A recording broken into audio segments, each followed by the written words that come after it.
Somewhere near the beginning of recorded time, something subtle but irreversible occurred. The earliest texts do not describe it as a war, a rebellion, or a catastrophe that announced itself with spectacle. They describe it as silence, a moment when the beings who once appeared in administrative records as active participants, appointing rulers, issuing judgments, relocating kingship from city to city, simply stop doing so. The tone of the writing does not change. The grammar remains intact. Only the presence disappears. What follows is not an argument about gods or aliens or forgotten technologies. It is an observation drawn from the way history itself is recorded, and from a question that those records quietly refuse to answer. If the system at the top of the world once worked, why did it stop? The oldest Mesopotamian texts do not open with mythology in the modern sense. They open with governance. Cities are named. Officers are assigned. Authority is traced. Kingship is treated not as an invention, but as a transferable institution that moves from place to place according to rules that are never fully explained. The scribes who recorded these details wrote like clerks, not poets. They used formulae. They listed totals. They closed entries with finality. And yet, embedded within this matter-of-fact structure is a claim that unsettles everything that follows. Kingship descended from heaven, not symbolically, not metaphorically, but as a statement of origin placed at the beginning of a chronological sequence. From that point forward, the record proceeds without apology. 8 rulers govern before a flood. Their reigns are measured not in seasons or generations, but in spans so long they strain comprehension. Tens of thousands of years attributed to individual kings, tallied with precision, summarized in a single total. Then, without transition, a line appears.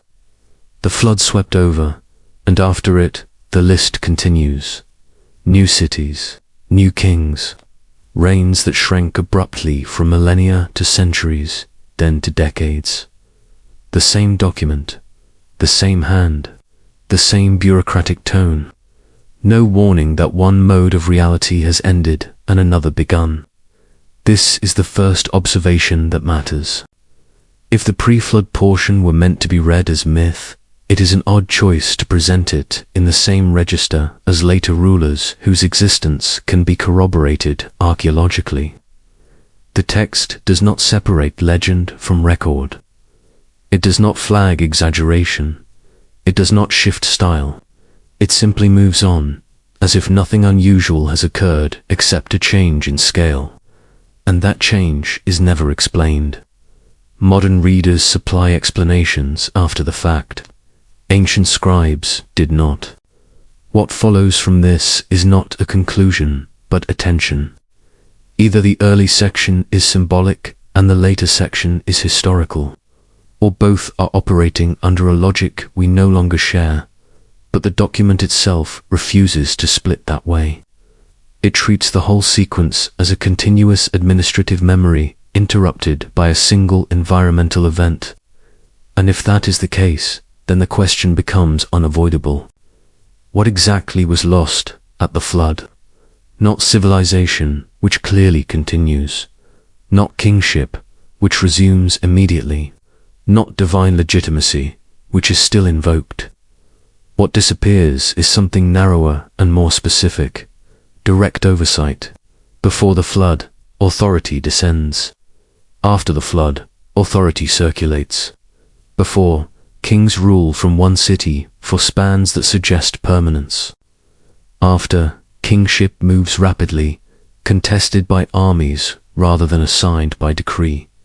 The difference is not theological, it is procedural.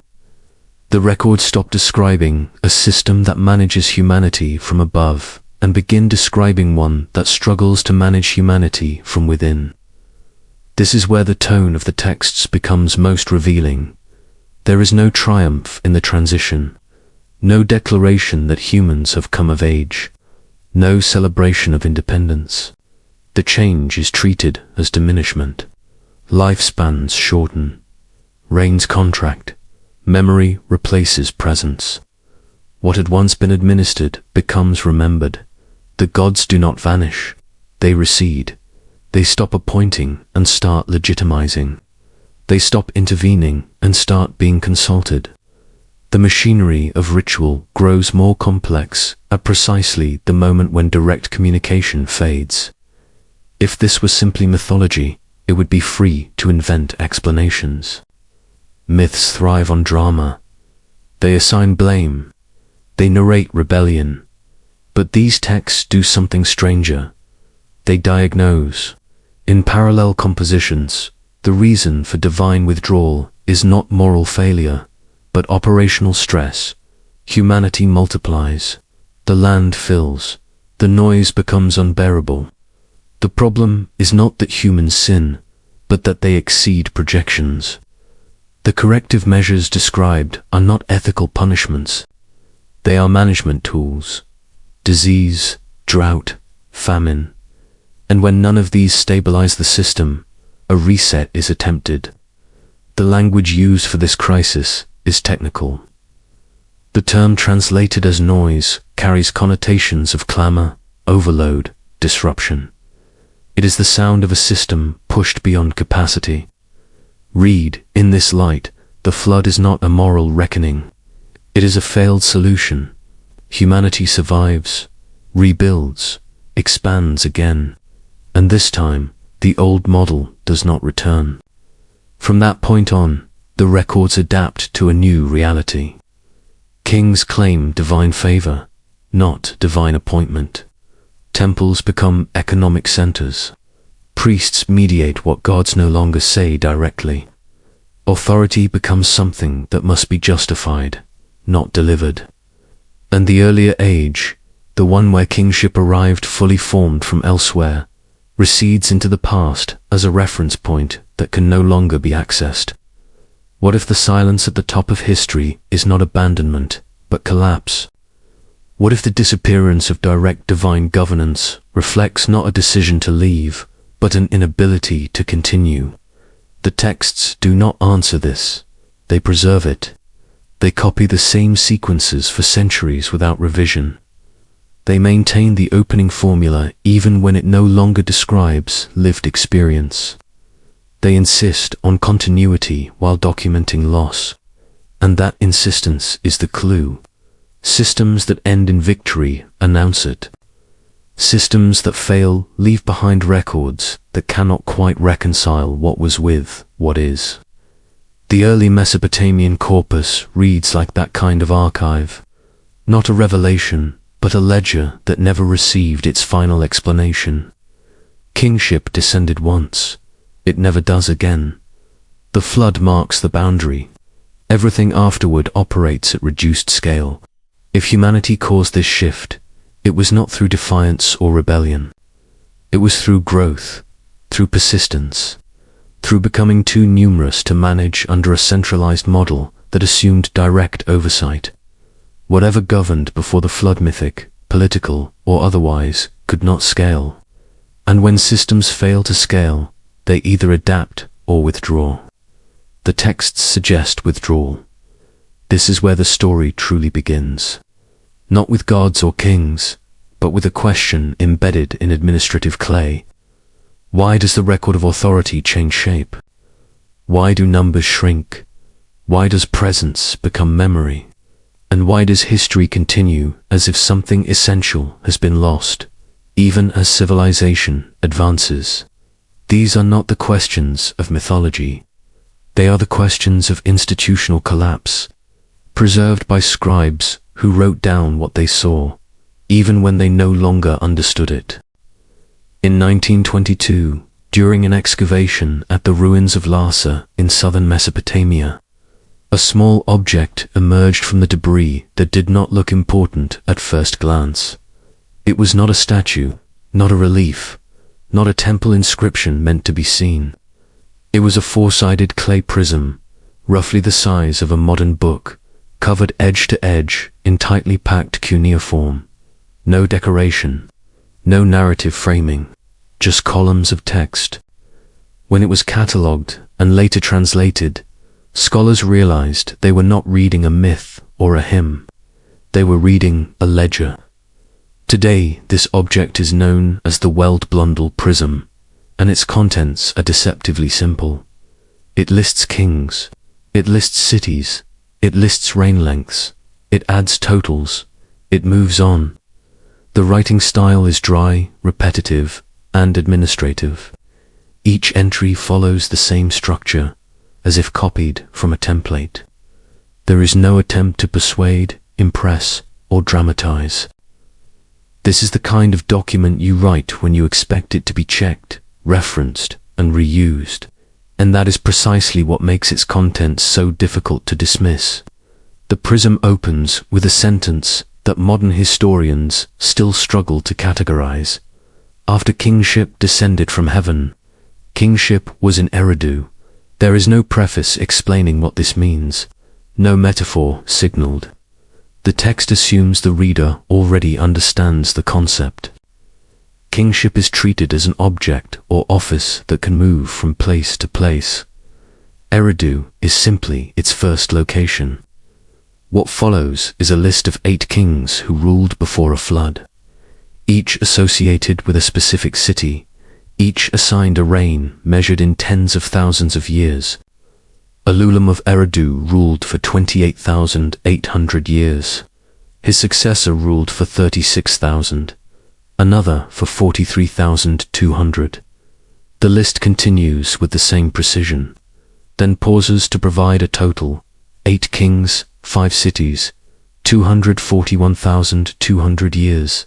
The total is important. Totals are not poetic devices. They are accounting tools.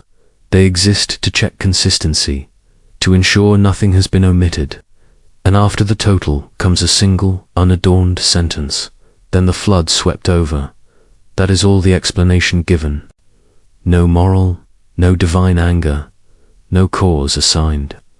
Just an event that interrupts the sequence. And then, immediately, the list resumes. New kings, new cities, reign lengths that collapse dramatically, first into the hundreds of years, then into decades. The format does not change, the tone does not change. The scribe does not mark a boundary between imagination and reality. He simply continues recording. This is where the discomfort begins, because the post-flood section of the same document includes rulers whose existence can be corroborated by archaeology and independent texts. Gilgamesh appears, not as a hero of epic poetry, but as a king of Uruk with a reign length assigned like any other. The walls of Uruk exist. Administrative tablets mention him. His name appears across multiple genres of text. Scholars debate the exact length of his reign, but not his historicity. And yet he is recorded in the same list, written in the same style, by the same scribal tradition that assigns Ululam nearly 30,000 years. If the latter is dismissed as myth, the document itself gives no instruction to do so. Modern readers perform that division retroactively. The ancient record does not. It presents a continuous sequence interrupted only by the flood. To accept one part as history and discard the other requires cutting the document in half and privileging modern sensibilities over ancient intent. And that raises an uncomfortable question. What exactly are we dismissing? The numbers, or the model of authority they imply? It is tempting to argue that the reign lengths are symbolic, that they represent eras or dynasties rather than individuals. But even that explanation does not resolve the deeper issue. Symbols still operate according to rules, and the numbers in the pre-flood section are not arbitrary. They follow a pattern. They are all precise multiples of a unit the Sumerians used elsewhere in their mathematics. The Sa, equal to 3,600 years, 28,800 is 8 Sa, 36,000 is 10 Sa, 43,200 is 12 Sa, Every reign aligns cleanly with this system. This is not exaggeration, it is calculation. The scribes were not inflating numbers randomly to suggest greatness. They were recording something within a framework they considered meaningful. Whether that framework represented cosmic cycles, administrative epochs, or something else entirely, it was consistent. And consistency is the hallmark of systems, not stories. The ledger tone matters because it constrains interpretation. Mythology usually signals itself through imagery, divine dialogue, narrative escalation. This document does none of that. It treats impossibility the same way it treats the mundane. The effect is unsettling. It forces the reader to confront the possibility that the scribes believed these figures belonged in the same category as later kings, not as metaphors, but as predecessors. And yet, even if we grant that the reign lengths are symbolic, the pattern of decline after the flood remains. Symbols do not need to decay. If anything, myth tends to exaggerate origins and glorify the present. This list does the opposite. It presents the earliest period as vast and stable, then shows authority shrinking, fragmenting, and becoming mortal. It encodes loss, not progress.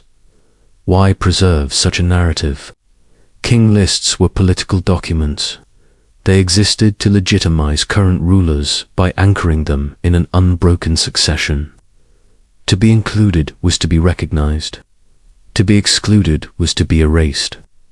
Different versions of the king list exist because scribes edited them to support their patrons. And yet, across all known copies, the pre-flood section remains remarkably stable. 8 kings, 5 cities, massive reigns, the flood, the shift. If the purpose of the list was legitimacy, anchoring it in figures no one could verify seems counterproductive. Unless those figures mattered not as individuals, but as the source of authority itself. The opening phrase explains why. Kingship did not originate with humans. It descended. The antediluvian section establishes that claim. Without it, kingship becomes merely human. With it, every later ruler inherits a system older than memory. But the list does something politically dangerous. It shows that system failing, reigns shorten. Authority disperses. Kingship moves not by decree, but by conquest. The ledger records not just succession, but degradation. And it does so without commentary, as if recording a natural process that could not be avoided. This is why the prism matters. It is not evidence of gods or aliens. It is evidence of how ancient societies understood authority, scale, and loss. It preserves a memory of a time when governance was perceived as external, stable, and enduring. And it preserves, with equal clarity, the moment when that perception breaks. The flood does not erase kingship. It erases the conditions under which kingship could remain permanent. Everything after reads like an attempt to cope with that change. Shorter reigns, competing cities, increased emphasis on ritual, appeals to legitimacy rather than assumption of it. The ledger does not explain why this happened. It simply records that it did. And in doing so, it leaves behind a question that modern readers cannot avoid. If authority once came from above and no longer does, what changed at the level where authority was produced?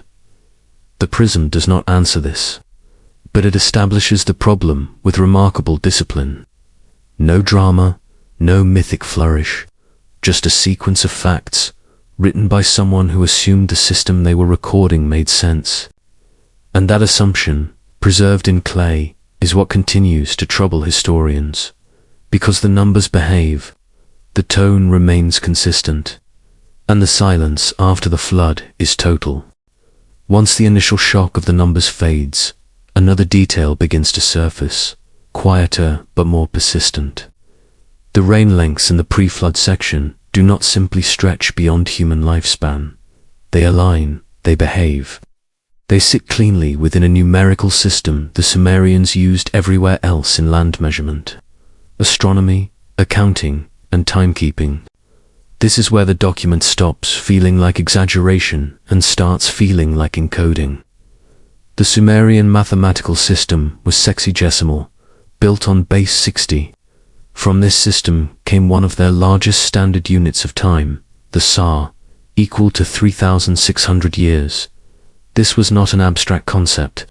It was a working unit, used in calculations that governed real processes.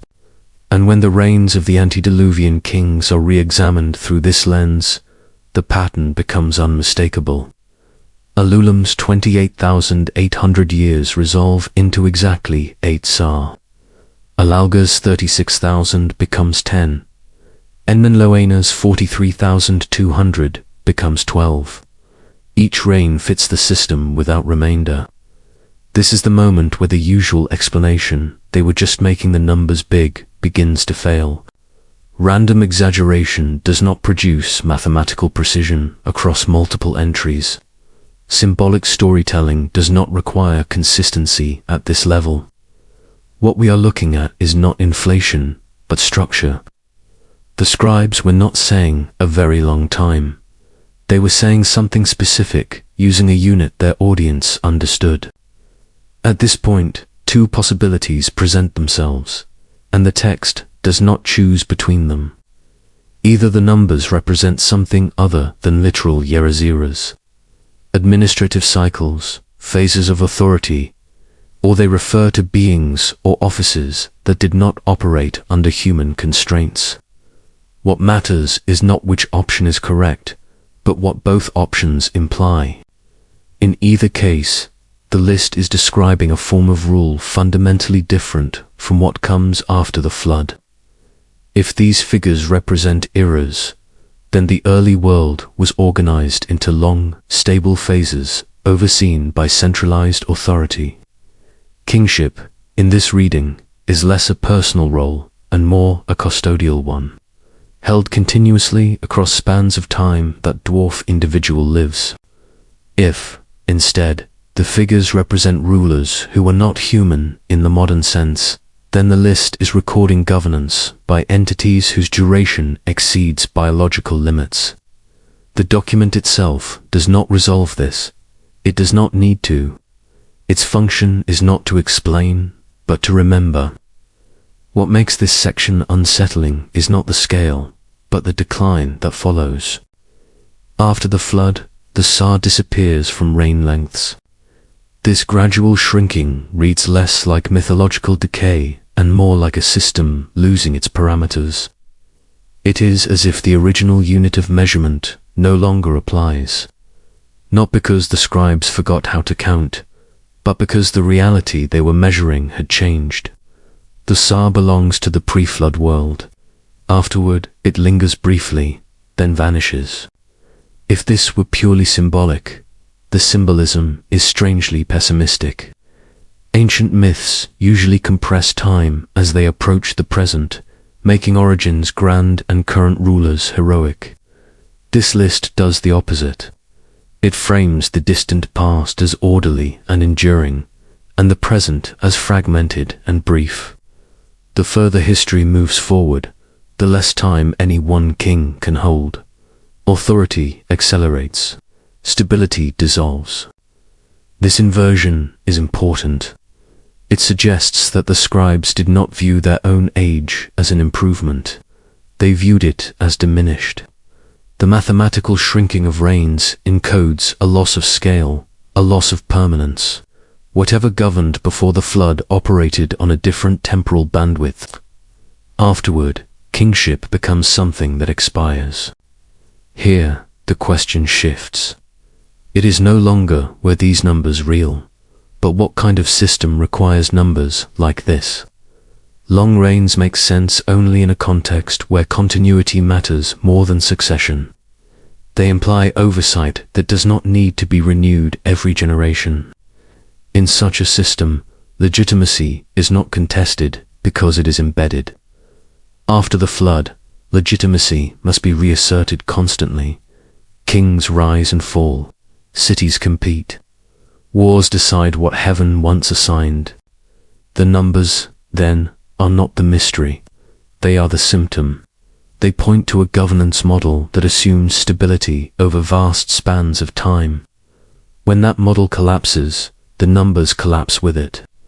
The Sa becomes obsolete, not because it was symbolic, but because the conditions it described no longer exist.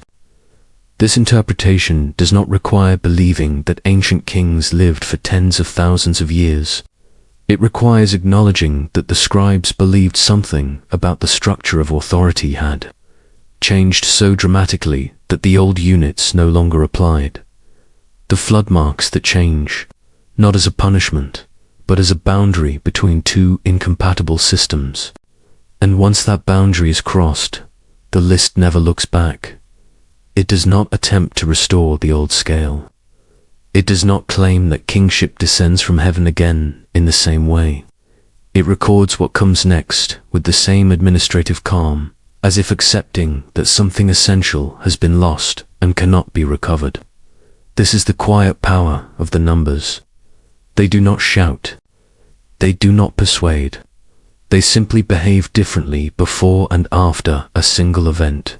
And in that behavioral shift, they encode a question that text never answers directly. What kind of authority requires a unit of time so large, and why does the world after the flood no longer qualify for it? If the King List provides the skeleton of the problem, another text supplies its internal diagnosis. It does not come in the form of poetry celebrating divine power, nor as a moral parable about human failure. It reads instead like a report written after a system has begun to break down. This is the Atrahasis Epic, a narrative that runs parallel to the King List in chronology but differs sharply in tone. Where the King List records outcomes, Atrahasis records pressure. The story does not begin with creation as a gift. It begins with labor. Before humans existed, the work of maintaining the world was performed by the gods themselves. Canals had to be dredged, rivers had to be managed, fields had to be prepared. The text is explicit about this. For long spans of time, the lesser gods carried out the physical tasks that sustained civilization. Eventually, they revolted, not because of injustice, but because the workload became unbearable. They burned their tools and surrounded the dwelling of the chief authority, refusing to continue. The solution proposed is not punishment or reform. It is reorganization. Humans are created to take over the labor. The language used is strikingly practical. Humanity is not formed to be worshipped or to worship. It is formed to work. The text describes this as a substitution within a management structure. Labor is reassigned downward. Oversight remains above. For a time, the system works. Human population grows. Fields expand. Cities stabilize. And then the very feature that makes the system successful becomes its threat. Humanity multiplies beyond expectation. The text marks this moment with a phrase that appears repeatedly.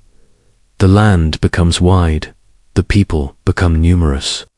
What follows is not a moral indictment, it is a sensory complaint. The noise becomes too much. The word used is rikmu. It does not mean sound in a poetic sense. It means clamor, disturbance, overwhelming din. It is the noise of a system operating beyond its capacity. The chief authority cannot sleep. This is not presented as weakness. It is presented as overload. The governance structure cannot scale. What follows reads like a sequence of corrective measures. First, disease. A plague is sent to reduce the population, but the system contains a flaw. Another authority intervenes, advising humans how to redirect ritual attention so the epidemic subsides. The population recovers. Next comes drought. Rain is withheld. Crops fail. Famine spreads. Again, the same intervention occurs. Ritual knowledge is adjusted. the crisis ends. Population rebounds. The third measure is more severe. Environmental collapse. Rivers stop flooding. Fields produce nothing. For years, the text describes starvation so intense that social bonds disintegrate. Even this fails to resolve the problem permanently. Survivors endure. Numbers rise again. Each solution is temporary. Each correction restores the conditions that caused the crisis in the first place. At no point does the text accuse humanity of sin. There is no ethical failing named. There is only growth, and growth within a rigid system is destabilizing. The gods are not portrayed as angry tyrants. They are portrayed as administrators running out of options. The flood, when it comes, is authorized as a final measure, not to punish, but to reset. It is the last available tool in a sequence that has already proven inadequate. And even then, the system does not behave as intended. Humanity survives, rebuilds, expands again. The reset fails. This is the critical moment. After the flood, the text does not describe the restoration of the old order. Instead, it describes negotiation. New constraints are imposed. Mortality is shortened. Reproduction is limited. Certain classes are restricted. These are not moral laws. They are population controls. Biological ones, not administrative. The implication is stark. Governance through oversight has failed. Only constraints built into the species itself remain effective. And after this, something changes. The narrative ends. The gods withdraw from direct management. They do not reassign labor again. They do not attempt another reset. They accept a different role. Observation replaces intervention. Ritual replaces command. The text does not frame this as victory. It frames it as acceptance of limits. When this account is placed alongside the King List, a pattern emerges. The flood is not an isolated myth. It is a boundary marker. Before it, authority is centralized, long-term, and externally imposed. After it, authority is fragmented, short-lived, and internally contested. The Atrahasis Epic provides the reason the King List does not explain. The system could not handle scale. What is unsettling is how modern the problem feels. Growth without corresponding expansion of control mechanisms leads to collapse. Temporary fixes create rebounds. Final solutions fail. And eventually, the system steps back, leaving behind structures that can operate without constant supervision. This is not a story about gods losing interest. It is a story about governance exceeding its design limits. If humanity caused the fall, it did so not by rebellion, but by persistence, by surviving every attempt to reduce it, by expanding faster than the system built to manage it.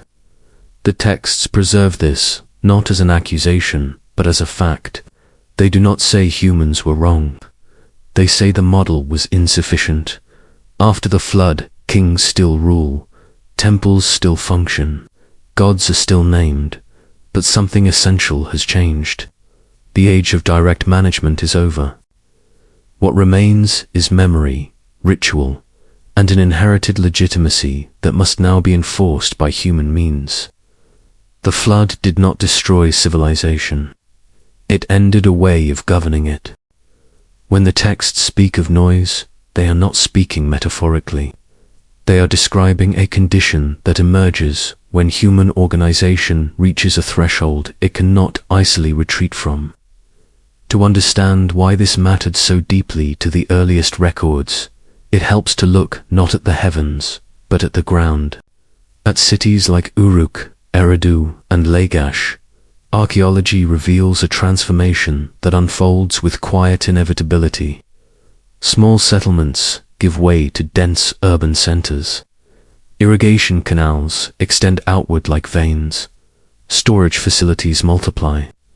Labor must be coordinated, counted, and fed. Writing itself expands to meet this need, not to tell stories, but to manage grain, rations, and work assignments. By the late 4th millennium BCE, Uruk may have housed tens of thousands of people. For its time, this was unprecedented.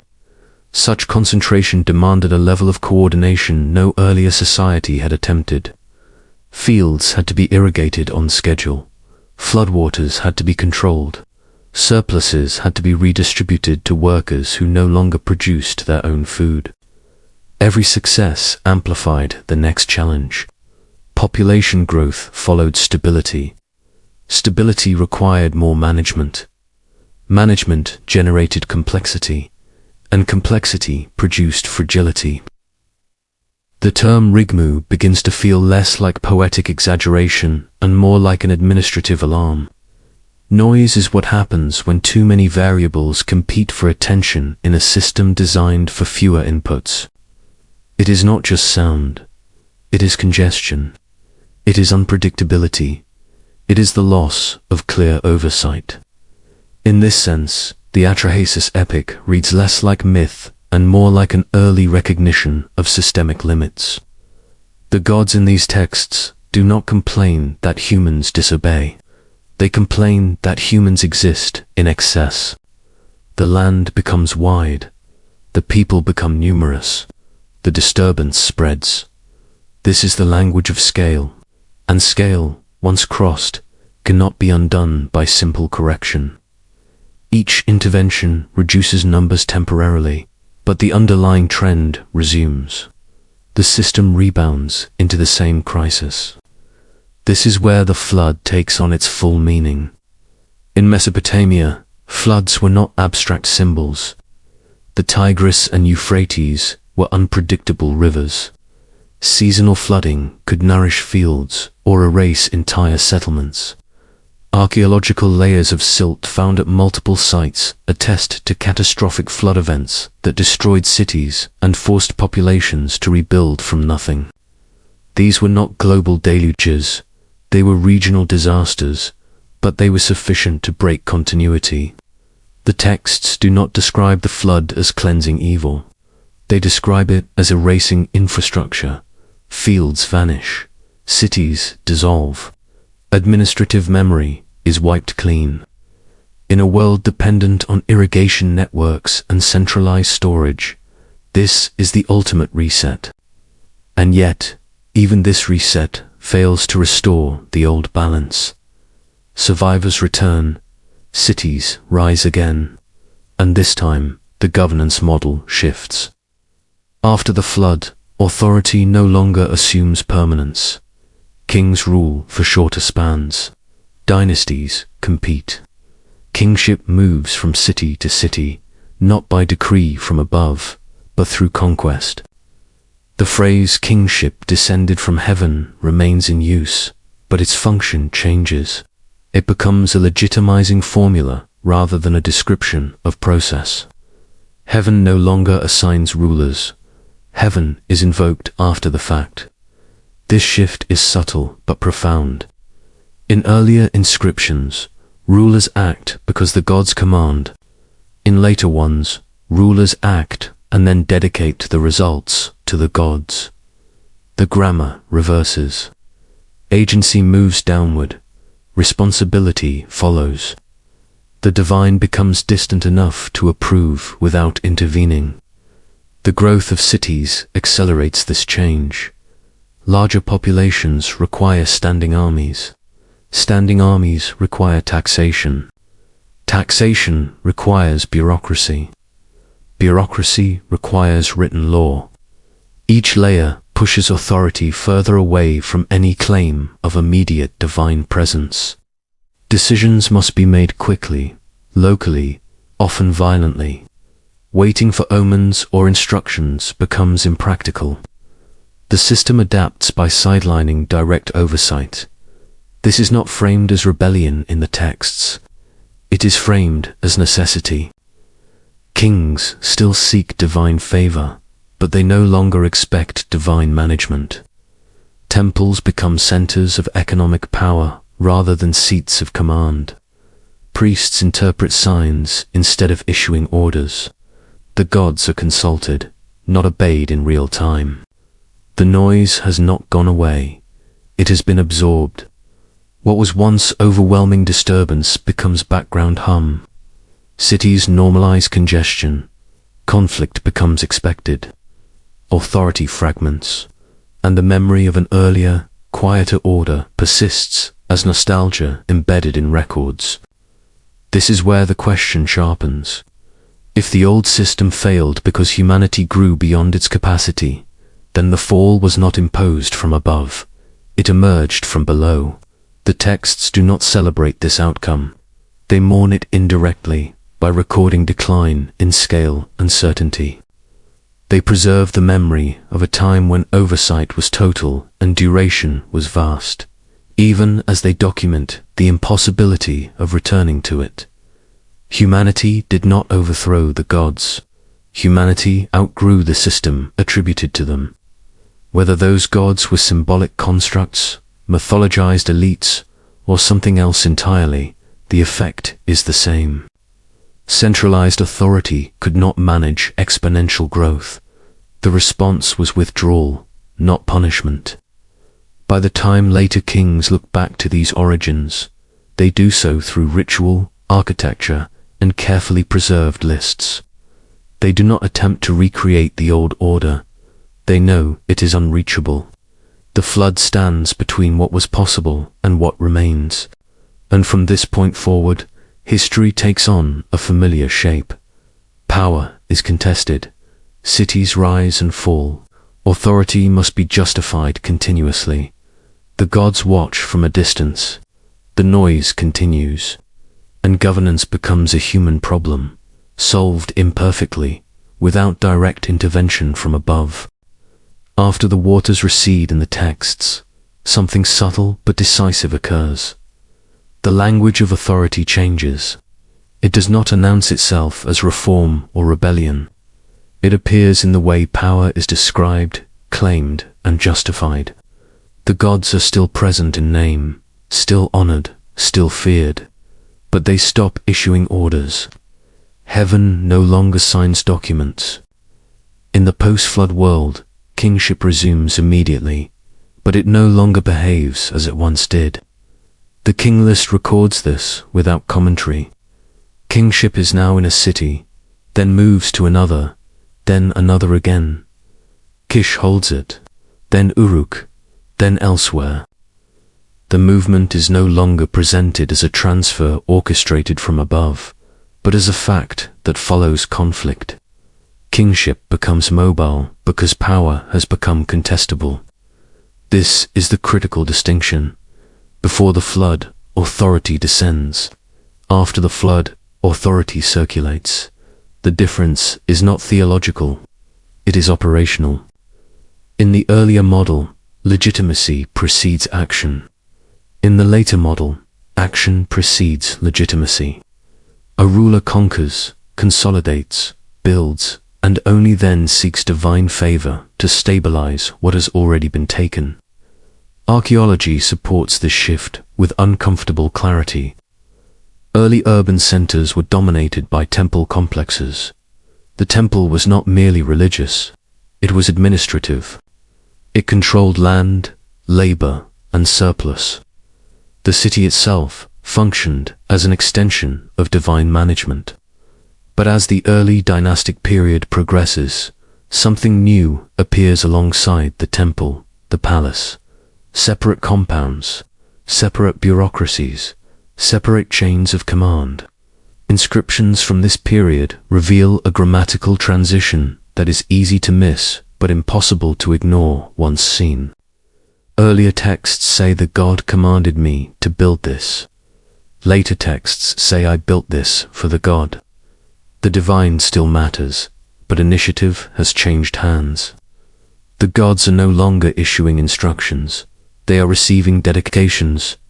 This is not secularization in the modern sense. It is mediation. Authority no longer flows directly from heaven into the city. It is filtered through ritual, priesthood, and interpretation. Decisions are made on earth, then justified by reference to above. Omens replace commands. Dreams replace appearances. Interpretation replaces presence. This shift benefits certain institutions. Priests become essential intermediaries. Only they can read the signs. Only they can determine whether an action has divine approval. This grants them power without requiring them to govern directly. Kings benefit as well.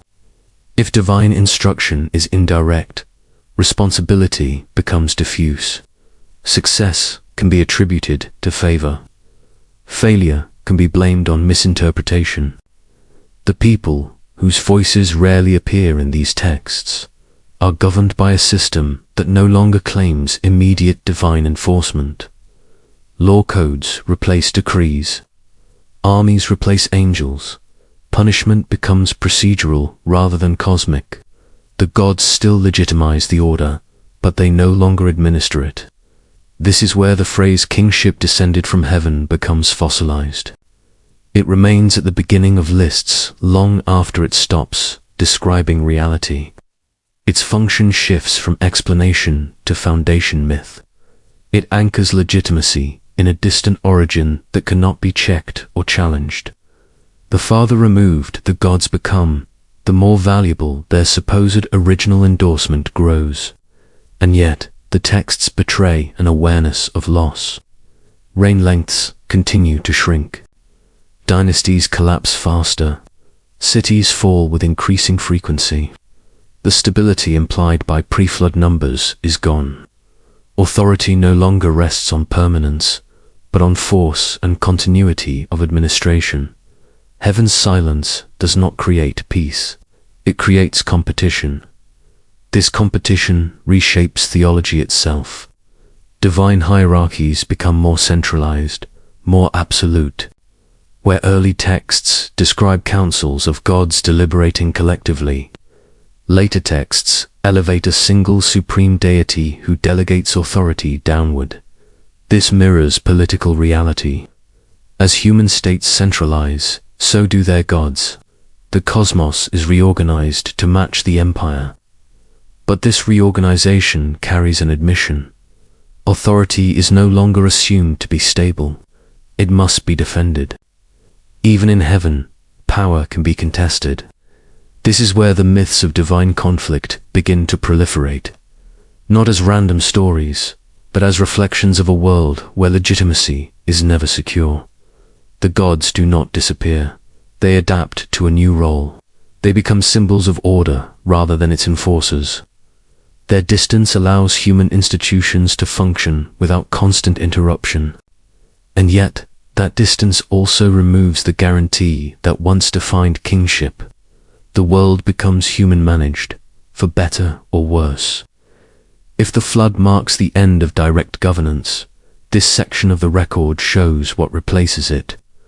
A system where authority must be maintained continuously through administration, military power, and ritual validation. A system where heaven watches, but does not intervene. A system that functions not because it is perfect, but because there is no alternative. The silence at the top is no longer temporary. It is institutionalized. And once institutionalized, it shapes everything that follows. Kings rule without waiting. Priests interpret without confirmation. Cities rise, knowing they will fall. The old order becomes memory, referenced but unreachable. What remains is a world recognizable to us. One where power is justified, not delivered. Where legitimacy is argued, not assumed. Where the gods exist, but governance is human. The transition is complete, not because anyone chose it, but because the previous model could no longer contain the noise. As authority fragments on earth, the heavens begin to mirror the same instability. The texts do not describe this as decay, they describe it as conflict, not between humans and gods, but among the gods themselves. This is where the narrative widens, and what had seemed like administrative transition takes on a more unsettling dimension. The divine realm, once portrayed as orderly and unified, becomes contested. The clearest example appears in later Mesopotamian creation accounts, where the origin of the world is no longer peaceful emergence, but violent reorganization. The Enuma Elish does not open with harmony, it opens with irritation. The younger gods are noisy, disruptive, and impossible to control. The older authority grows tired of them. Plans are made. Counterplans follow. What unfolds is not creation through intention, but through overthrow. Apsu, the original authority, is eliminated. Tiamat responds by mobilizing. Monsters are created. A champion is appointed. Power is no longer inherited, it is seized. The decisive moment comes when Marduk agrees to fight, but only on condition that he be granted permanent supremacy afterward. Authority is bargained for before the conflict even begins. Victory secures legitimacy, defeat erases it. This is not incidental mythology. It is political logic rendered cosmic. Whoever controls the tablet of destinies controls reality itself. The object is physical, transferable, stealable. Authority resides not in moral right, but in possession. When Marduk takes it, the universe is reorganized around him. Roles are reassigned. Hierarchies are rewritten. Order resumes, but it is a new order, born from violence. Scholars have long recognized this text as political theology. It was recited during festivals that affirmed Babylon's dominance. Marduk's rise mirrors Babylon's. Older gods are subordinated. New supremacy is declared. But the choice to frame this supremacy as the outcome of war rather than inheritance is revealing. It suggests an audience already familiar with the instability of power. If authority were assumed to be permanent, there would be no need to narrate its conquest. If legitimacy were inherent, it would not require cosmic violence to establish. The Enuma Elish does not pretend that order is natural. It insists that order must be fought for, defended, and enforced. This reflects a world where kingship is no longer protected by external oversight, but must be maintained by force. This pattern appears again and again. In other myths, divine authority is stolen, lost, recovered, or reassigned. The Anzu story describes a bird demon seizing the tablet of destinies, plunging the cosmos into crisis until it is reclaimed. Authority is fragile. It can be misplaced. It can be taken. The divine realm behaves like a political arena. This is a significant departure from earlier depictions. In the pre-flood imagination, authority descends and remains. In the post-flood imagination, authority circulates and must be defended. The gods no longer represent an unassailable order. They represent competing claims to power. What is striking is how closely this mirrors human political history in Mesopotamia. City-states rise, dominate, fragment, and are replaced. Kish yields to Uruk, Uruk falls. Akkad rises, Akkad collapses. Babylon consolidates. Assyria dominates. Empires form and break apart. Each transition requires justification. Each new ruler must explain why they deserve to govern. The divine narratives track this evolution with remarkable fidelity. As human authority becomes centralized, so does divine authority. As kings demand absolute loyalty, so do gods. As empires justify conquest through force, myths justify cosmic order through war. Theology does not lag behind politics, it follows it. This raises an uncomfortable possibility. What if the divine conflicts preserved in these texts are not merely allegories created to legitimize human regimes, but memories of instability within whatever system originally governed? Even if the Anunnaki are understood symbolically, the pattern remains. Authority at the top was not as stable as later traditions would like to suggest. The texts themselves hint at this. Councils of gods give way to singular rulers. Collective decision-making yields to centralized command. This transition mirrors a solution to disorder. When consensus fails, hierarchy is imposed. When hierarchy fails, force intervenes. These are not the dynamics of eternal perfection. They are the dynamics of systems under strain. If the gods once governed directly, then their withdrawal may not have been voluntary.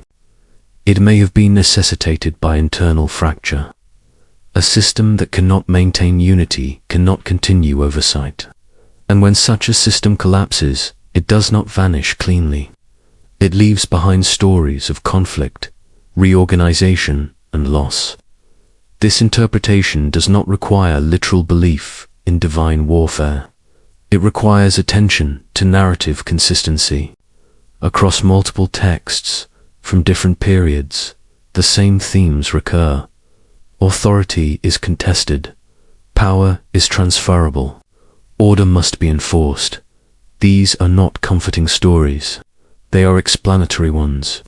The proliferation of divine wars after the flood suggests an attempt to make sense of a world where authority is no longer guaranteed. If heaven itself must fight to maintain order, then instability is not a failure of humanity, it is a feature of reality. The myths normalize conflict by projecting it upward. And yet, even in these stories, something is missing. The gods fight, reorganize, and claim supremacy, but they no longer return to govern cities directly. Their conflicts resolve cosmic order, not administrative oversight. Earth is left to humans. The heavens reorganize themselves, then close ranks. This is the deeper implication. The divine realm adapts to a new role. It no longer manages daily affairs. It establishes symbolic order and withdraws. The wars in heaven do not restore the old system. They mark its final transformation. Authority becomes distant, absolute, and abstract. From this point on, humans do not expect gods to appear in the streets or assign kings personally. They expect signs, symbols, and sanction. The distance becomes permanent. The divine becomes something to interpret, not interact with. If humanity caused the fall, then the cause was not rebellion. It was scale, complexity, and persistence. The system above fractured under its own weight, mirrored in stories of divine conflict, and when it reorganized, it did so in a way that no longer required constant engagement with the human world. What remains are myths that remember a time before that withdrawal, not as paradise, but as a different operating condition. A time when authority was immediate, oversight was total, and the noise had not yet become unbearable. The wars of the gods are not fantasies of power. They are echoes of a system struggling to redefine itself in a world it could no longer control. There is a point in the record where the distance between earth and heaven is no longer implied, but enforced. The texts do not announce this as a decree. They dramatize it through failure. One final attempt is made to cross the boundary, and when it fails, the failure is treated as permanent. This is the role of the semi-divine kings, figures who exist precisely to show where the line once wasn't, why it can no longer be crossed. Gilgamesh stands at the center of this transition. He is introduced not simply as a king, but as a ratio. 2/3 divine, 1/3 human. The formulation is unusually precise, repeated with insistence, as if the proportion itself carries meaning. He is not half God, not metaphorically inspired. He is mathematically other. The text wants the audience to understand that he belongs to an older category, one that is already vanishing. At the beginning of his story, Gilgamesh rules like someone who assumes permanence. He is powerful, restless, unchecked. His authority does not yet feel negotiated. it feels inherited. And that is exactly what becomes unsustainable. The narrative forces him into confrontation, not with an enemy king, but with mortality. When his companion Enkidu dies, something breaks. Strength, lineage, even partial divinity offer no protection. For the first time, a ruler who could plausibly claim access to the old world realizes that access does not include escape. What follows is not a heroic conquest, but an audit. Gilgamesh seeks out the one human who survived the flood and was granted immortality. If permanence still exists anywhere, it exists there. The journey itself is described as a passage through thresholds that ordinary humans cannot cross. Mountains of darkness, waters of death, gates that open only once. This is not allegory for spiritual growth. It is a checklist of boundaries. When Gilgamesh reaches Utnapishtim, the answer he receives is not cryptic. It is administrative in tone, almost dismissive. Immortality was granted once, under circumstances that will not be repeated. There is no method, no ritual, no appeal. The system has been closed. The flood marks not only the end of divine governance, but the end of upward mobility.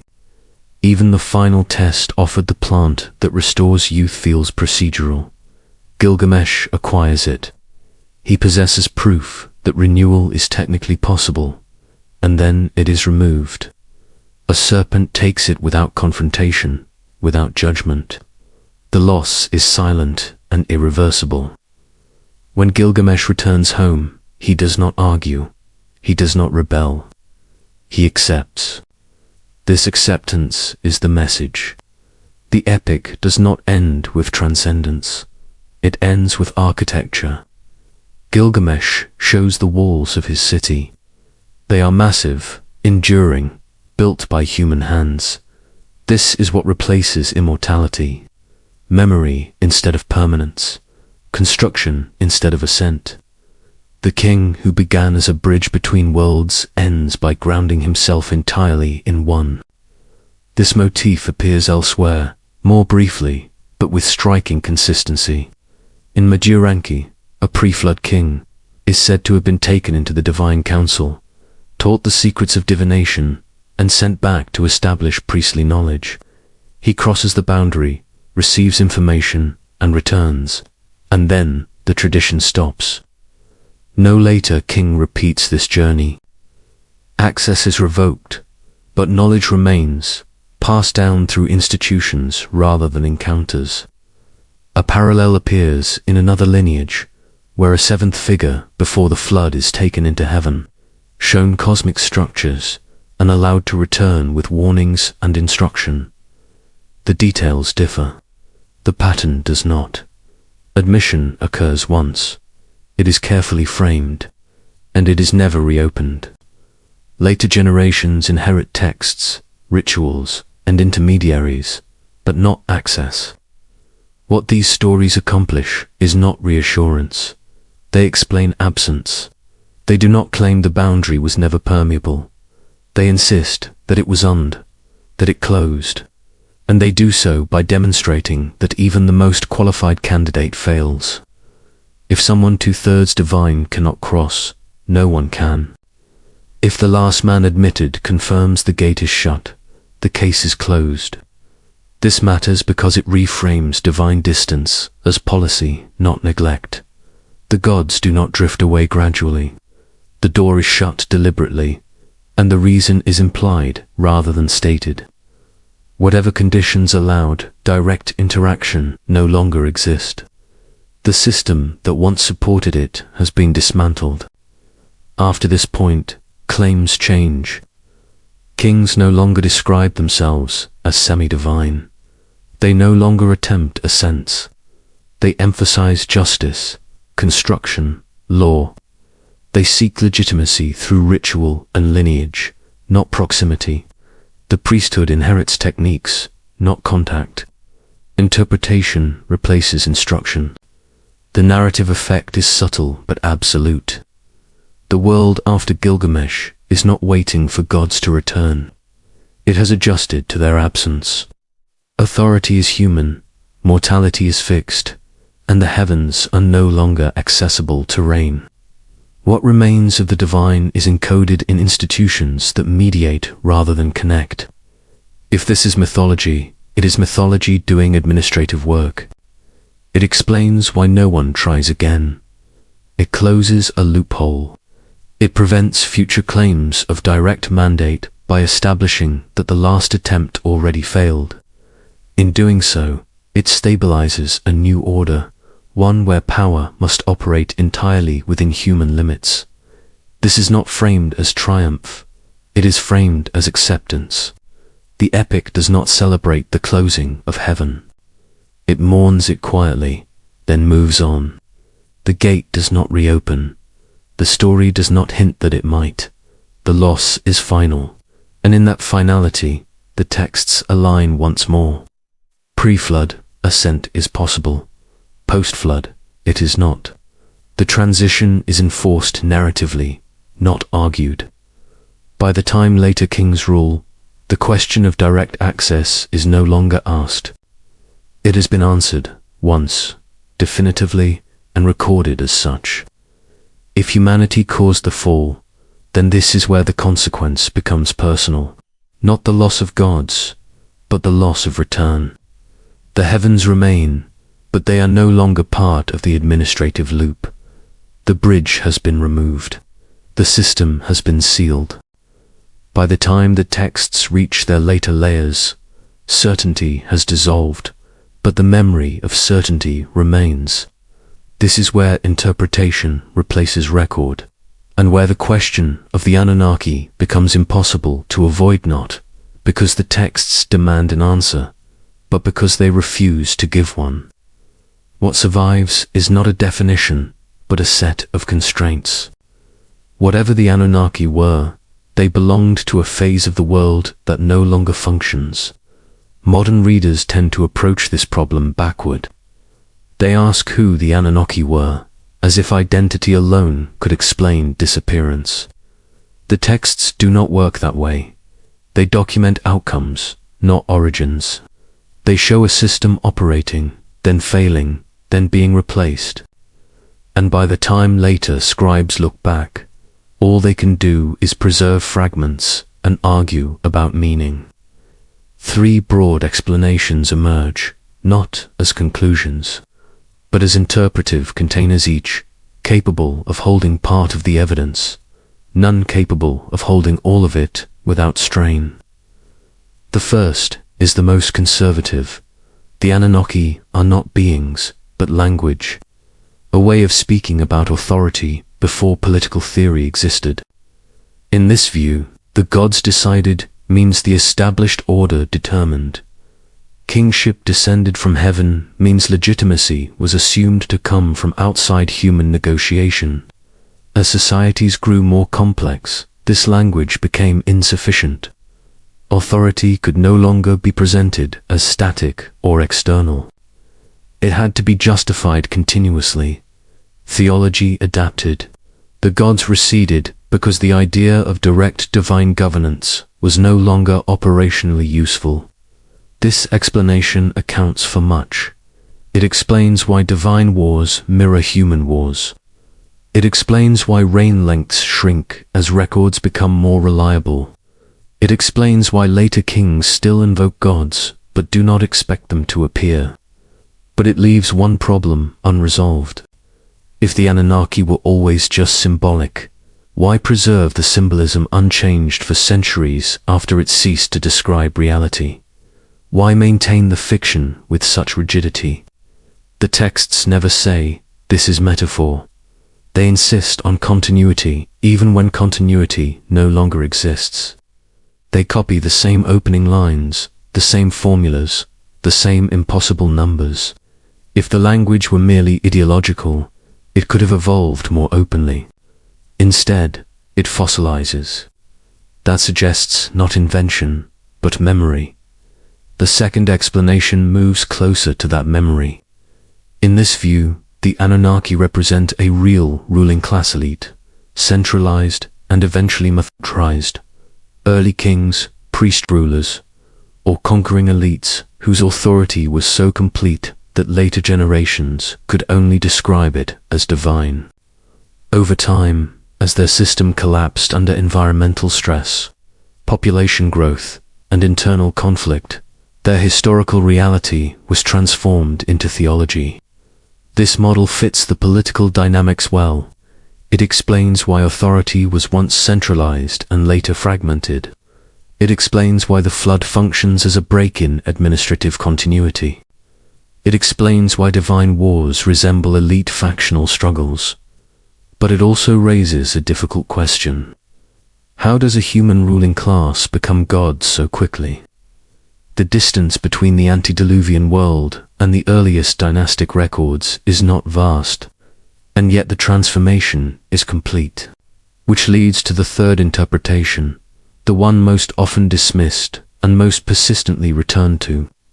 The Anunnaki as non-human overseers, not symbolic authority, not mythologized elites, but entities that governed early humanity directly and then withdrew. This interpretation attracts attention not because it is well supported, but because it seems to fit the tone of the texts. The bureaucratic precision, the administrative language, the lack of metaphorical signaling, the sense that these are records, not stories. Mainstream scholarship rejects this reading for good reasons. There is no physical evidence to support it. Many popular versions rely on mistranslation or selective quotation. But the persistence of the idea itself is revealing. People are responding less to the claim than to the mismatch between how the texts are written and what they describe. When something reads like a report, readers expect the subject to be real. What all three interpretations share is a single conclusion. Whatever the Anunnaki were, the system they represent ended. It did not evolve smoothly. It collapsed, and the collapse is framed not as moral failure, but as structural impossibility. The world became too complex, too populated, too noisy for centralized oversight. This is the one point where the texts align completely. Early narratives assume direct management. Later narratives assume distance. The transition is marked by the flood. Whether that flood was environmental catastrophe, political rupture, or symbolic boundary, it marks the same thing in every account. After it, authority is human. The gods do not disappear, they change function. They become legitimizers rather than governors. They are invoked, not obeyed in real time. They approve after the fact. The Anunnaki fade not because they are defeated, but because the conditions that made them necessary no longer exist. In this sense, the fall is not dramatic. It is administrative. A system designed for a small, manageable population encounters exponential growth and fails. Attempts to correct it escalate. When correction no longer works, the system withdraws. Oversight becomes memory. Presence becomes ritual. This reframes the question entirely. It is no longer who were the Anunnaki, but what kind of world required them.